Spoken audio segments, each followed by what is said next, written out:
moneymakeithappen.com. The money segment of the big program. Kelvin, what you got? We've got a lot of things going on. I'm going to start today with one other question, All right. and then we'll get into the money. We were talking this morning at coffee prior to talk about, and this will be good for you too, Junior. Think through this. Give me areas of the Twin Cities that are maybe being overlooked right now, that maybe have a stigma to them, but yet there's a reality of the fact that they're a good place to live. So where are some places, as you think through the Twin Cities, right? We know the big suburbs, the Woodbury's, Egan's, Maple Grove, blah, blah. But are there some areas where you think, gosh, people should be looking in this area. They don't realize that X, and there's kind of that stigma. And Senior, why don't you start with like the West St. Paul area?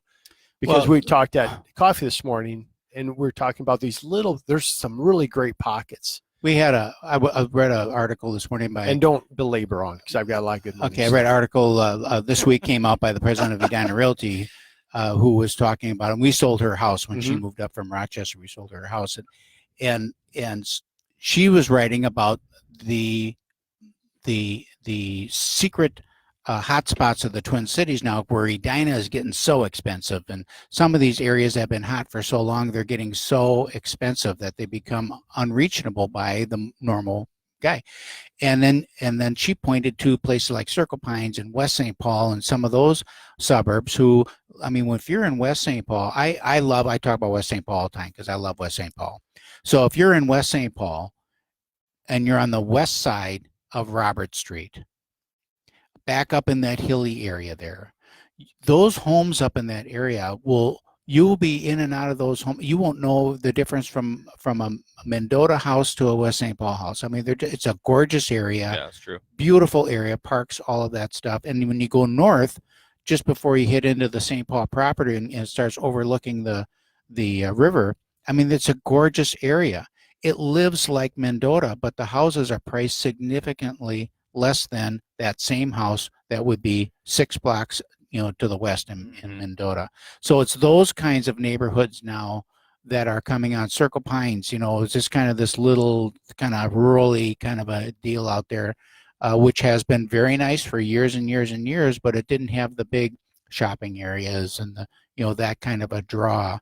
So that's what people in the middle market now seem to be Shorewood. It seems to be gravitating towards, because some of these overpriced suburbs and areas are just getting out of reach for them. Yeah, and I think you're right about West St. Paul is super convenient as well, both to Minneapolis and St. Paul. Yep. Because you can bust on 62 right there, 55 coming up northbound, or you're heading westbound, but that takes you right into the city. And then even Mendota Heights. There's areas of Mendota Heights that are older 50s, 60s Ramblers, sold a couple of them last year. Yep. And people are buying those, renovating those out. Yep. Or there's also teardown activity going on over there, new construction activity going on over there. Not huge developments, but infills. Right. And that location's nice. There's a lot of private schools that are right in that area too that draw people to that location.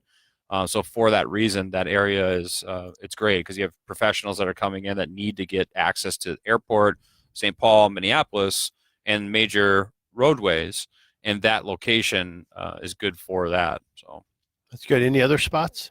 We talked about like Little Canada, Canada, something like that. We're kind of staying mostly on the east side. On the west side, we're actually getting a lot of inquiries for Brooklyn Center. And Crystal, New Hope. Yeah. Yep, very popular as well. Yeah, and so when you're looking for a deal or something that is not as costly, those locations are popular for that. That's cool. Let's get into that was my last question, but I was curious about that because it's fun for people to think outside the box a little bit. Talk about rates real quick. This past week, rates spent the week moving back up a little bit from the lowest levels in more than 3.5 years.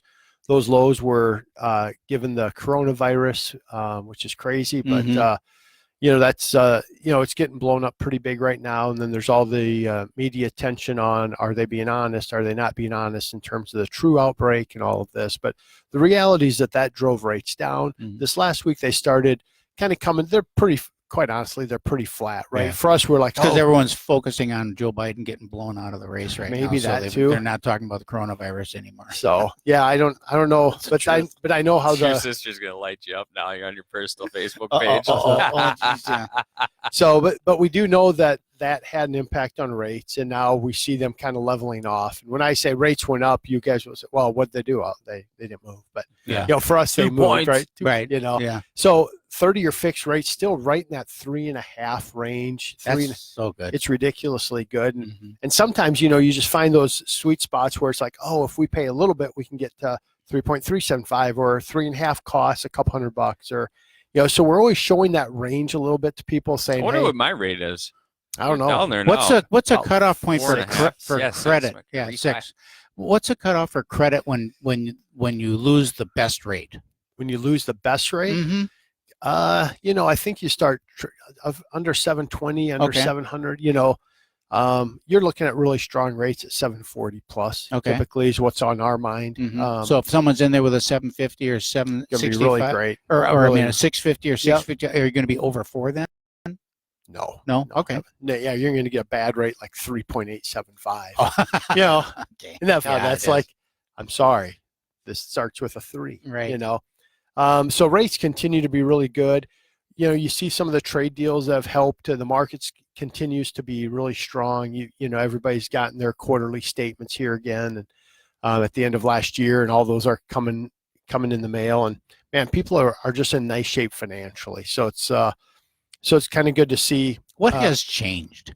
I want to know what has changed in the world here, because when I bought the house that Keith grew up in, or mostly grew up in after he was a little bit older, we paid 12% interest rate, and that was good because the normal rates were 15%, and we got 12% because we had a buddy that ran the foreclosures out of Midwest Federal, and then we refied to 10%. Thought I died and went to heaven. We put a pool in. There you go. Because I got it at 10%. Wow, what a deal! I don't know. I mean, but people lived on it. I mean, Right. we lived just fine. We had everything. We had food on the table and all that at 10%. What's going on? I mean, I think quite honestly, a lot of it comes down to the national debt and the fact that we can't sustain that much interest on national debt. So I think there's this constant drive to keep rates low. So that stays, it's not in check at all, but the impact of that is substantial. So they got to keep the rates down. So rates are good. So FHA, VA loans are right in that low 3 for 30-year fix, which is great. 15 years running low 3s again.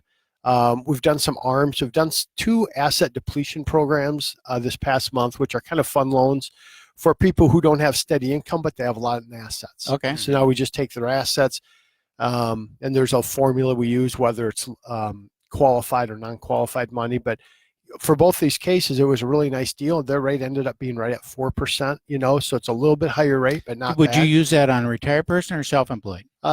In this case, it was someone whose husband had passed away. All right. Had 2 or 3 mortgages out there, cleaning everything up together. Okay. Had a big death benefit that came in, so we used that as the asset. All right.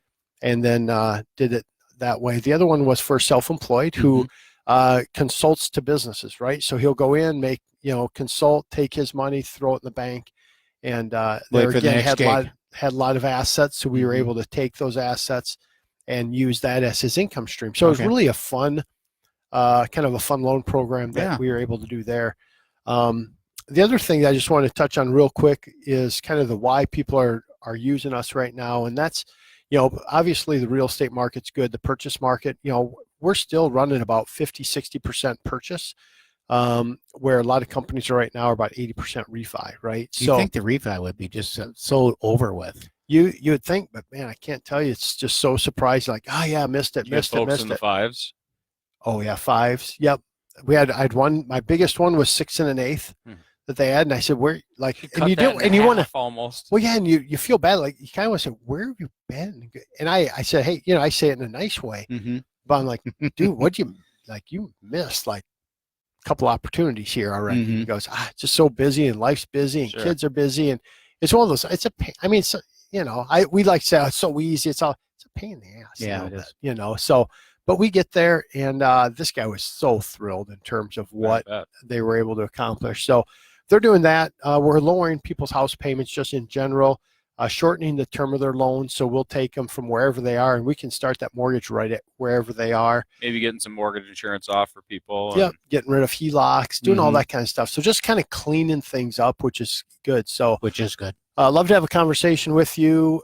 651-231-2500. Again, 651-231-2500. That's my cell. Love to have a conversation. Money is free. Not free, but boy, you can see it from where we are. It is Pretty almost close, free money. pretty close. Yeah. So anyway, thanks for the bumper music, Trevor. Appreciate that. That's what I got. That's it for this week on your Real Estate Chalk Talk. We'll be back next week. Stay with us. You've been listening to your Real Estate Chalk Talk with the Hittner Group, the leaders of the #1 Coldwell Banker Burnett real estate team in Minnesota. If you want to get